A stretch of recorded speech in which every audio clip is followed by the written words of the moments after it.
Michael Montero coming to you from the Galen Center at the University of Southern California in downtown Los Angeles, where tonight's Showtime Championship Boxing is putting on a great doubleheader. In the main event, Argentina's Jesus Cuellar is defending his featherweight title against the veteran Abner Mares. And in the co-feature, a fight that has a lot of diehard fight fans excited. Two undefeated guys in their prime going at it as Houston's Jermall Charlo defends his 154-pound title against Philadelphia's Julian J-Rock-Williams. Should be a great night of action here at the fights.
Of the winner and the new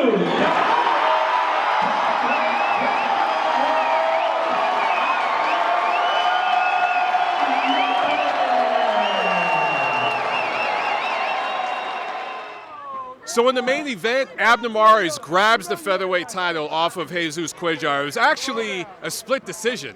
And one judge had it 115-112 for Cuellar. And remember, he was knocked down. So that's essentially 8 rounds to 4 for the Argentinian fighter. I don't know what fight that judge was watching. I thought Abner Mares clearly controlled the action in the main event. He's a player again at 126 pounds. And you got to figure he's probably looking at the winner of that Frampton Santa Cruz rematch taking place next month. So maybe Abner Mares could get in the mix for the winner of that fight and try to unify titles or something like that. But in the co-feature, Jermall Charlo knocks out Julian J-Rock-Williams in the 5th round. He dropped him in the 2nd round. It was actually a jab that caught J-Rock off balance. Knocked it back. It was a flash knockdown. Williams looked okay. Had some good moments in there, landed some hard shots, but I think it was the beginning of the 5th round. J-Rock landed a flush 1-2, and Charlo didn't even budge. Jermall Charlo looked like a super middleweight in the ring tonight. He looked so much bigger and so much stronger than Williams. And in the 5th round, he landed a vicious counter uppercut that dropped Williams, and he was done at that point. He's a tough guy from Philly. He got up, he tried to fight on.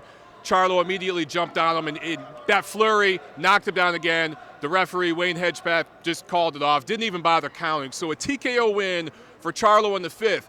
The thing is, the crowd here was cheering it because it was a great performance by Charlo. He looked really, really good. He was dominant. He actually really, really dominated Williams in those last few rounds of that fight.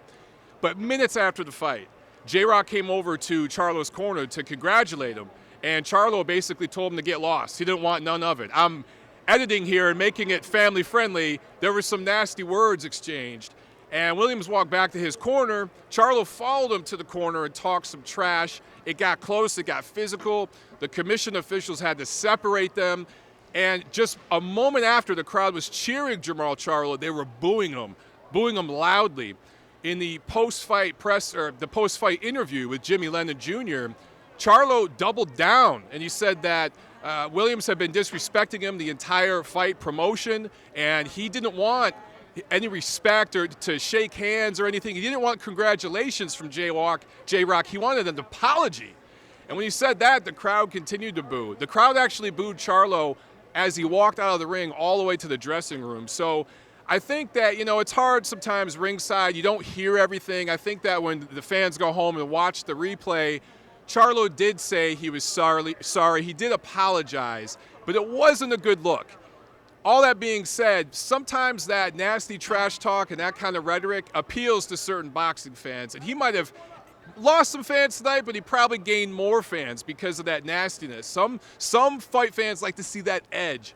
Either way, this should be his last fight at 154 pounds. I don't know how Charlo made that weight. He looks so big. You have to figure he's going to dump that title, the IBF title, I believe, that he defended tonight, and move up to the middleweight division next year. But it was a good, fun night of boxing here. Showtime has a great schedule coming up. They were going head-to-head with HBO, and based on, I haven't seen the HBO fights, but I've just been hearing from people here that have been talking to me and seeing some stuff on Twitter. Based on what I've heard, the Showtime card was better. Showtime is really outmaneuvering HBO right now with their boxing schedule. They have been much, much better to their subscribers this year, and that looks to be continuing in early 2017. Today it was announced that Anthony Joshua and Vladimir Klitschko are going at it April 29th. That's probably going to be on Showtime as well. So they've got a nice setup for the first quarter, even the second quarter of 2017. It's almost checkmate for Peter Nelson in HBO boxing.